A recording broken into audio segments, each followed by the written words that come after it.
is? Dan. Dan says, I've never heard anything bad come out of them. And these days, with all the technology that's available, I mean, I keep doing this because, Twitter and, these kinds of things. But with all of the technology available, it just takes one slip to go around the globe in terms of bad PR for the company. With Southwest Airlines, you hear good things about. What were some of the good things you heard? They'll speak airplane as well. Training well done with all the things they're doing with flights and the customer service. Okay, great customer service. So something must be going on, and you're making an assumption, not just Dan, but this is what we do. We hear great PR. So we're automatically making an assumption that their business practices must align with what we're hearing about them, or else we wouldn't. This is a great lesson for leaders. Who's got another one? Come on, there's more than 2 companies that can be considered ethical. What did you all talk about over here? Is there a company? I'll probably say like pharmacies such as CVS. I used to work for one. Uh-huh. And doing what is right versus wrong.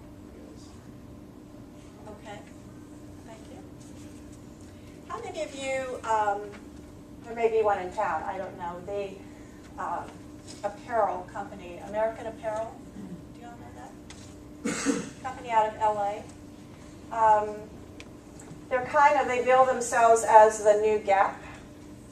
They have really cool, like cotton t-shirts, and they're really kind of nice stuff.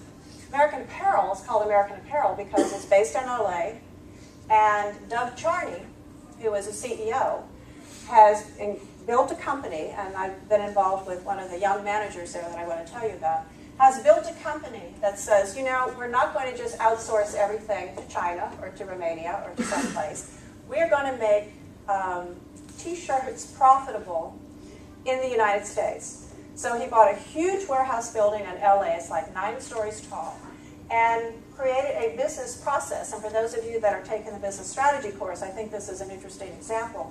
He built a business process that is vertically integrated, which means they import the cotton, I can't remember where they import it. I think it's locally grown. West Texas is one of the biggest suppliers of industrial strength cotton.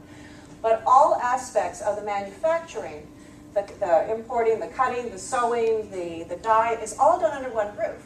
Because in the apparel industry, it's notorious for you do this in this factory, and then you take everything in 18-wheelers, and you truck them 75 miles away to do the next step, and then you go another 120 miles.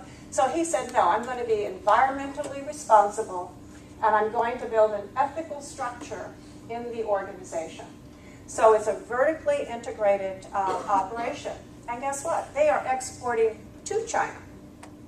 They're the only U.S. apparel company of t-shirts that are not importing from China, but are exporting to China, as well as their stores across the U.S. Now, that's kind of an interesting case, and I want to talk about this. I'll come back to some stuff here.